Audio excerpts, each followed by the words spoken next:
Anak ini harus kehilangan nyawanya dan butuh waktu 39 tahun untuk menemukan siapa pelakunya. Yuk bahas! Anak ini bernama Karen Steed. Dia adalah anak berusia 15 tahun yang tinggal di Palo Alto, California. Karen merupakan anak yang pemalu, tapi ia sangat cerdas dan sangat dekat dengan keluarganya. Meskipun pemalu, Karen memiliki seorang pacar, kita sebut saja James. James tinggal di sebuah kota bernama Sunnyvale, beberapa jam dari kota asal Karen. Pada tanggal 2 September 1982, Karen ingin mengunjungi James di kotanya. Karen pun pergi berangkat menggunakan bus. Setibanya Karen di sana, mereka menghabiskan waktu bersama sepanjang hari. Mereka makan bersama, main bersama, dan bahkan ngobrol bersama di taman sepanjang sore. Malam pun tiba dan Karen harus pulang. James pun mengantarkan Karen ke sebuah halte bus. Karena James juga harus pulang menggunakan bus ke rumahnya. Bus yang akan ditumpangi oleh James tiba lebih dulu, jadi James naik ke bus dan meninggalkan Karen sendiri di halte tersebut. Keesokan paginya, keluarga dari Karen menelpon James. Mereka menanyakan di mana keberadaan Karen. James pun bingung dengan keadaan ini karena ia tidak tahu di mana Karen berada. Ia hanya tahu terakhir kali Karen berada di halte di Sunnyvale. Keluarga Karen pun panik dan melaporkan hal ini kepada polisi. Di sisi lain, ada seorang pria. Kita sebut saja pria ini bernama Norris. Norris adalah seorang sopir bongkar muatan yang bekerja di Sunnyvale, California.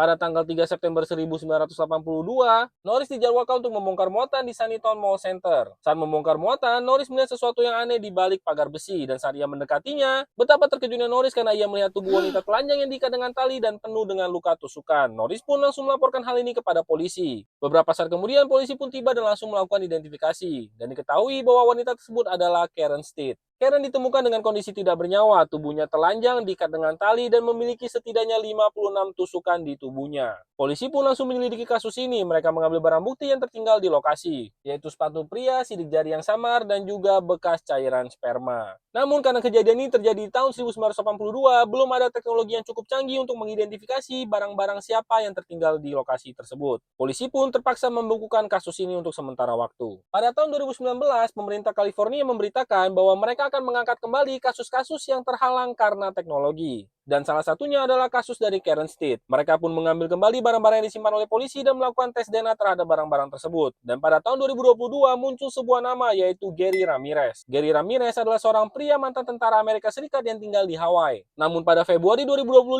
saat Gary disidang, Gary tidak pernah mengakui perbuatannya. Ia berkata ia tidak mengenal nama wanita yang disebutkan oleh polisi dan ia juga tidak pernah tinggal di kota yang disebutkan oleh polisi. Ia hanya pernah pergi sekali ke sana untuk berlibur. Namun karena bukti tes DNA, polisi menetapkan Gary sebagai tersangka, memvonisnya dengan penjara seumur hidup tanpa kemungkinan bebas bersyarat. Dan ini adalah wajah asli dari Gary. Gimana menurut kalian?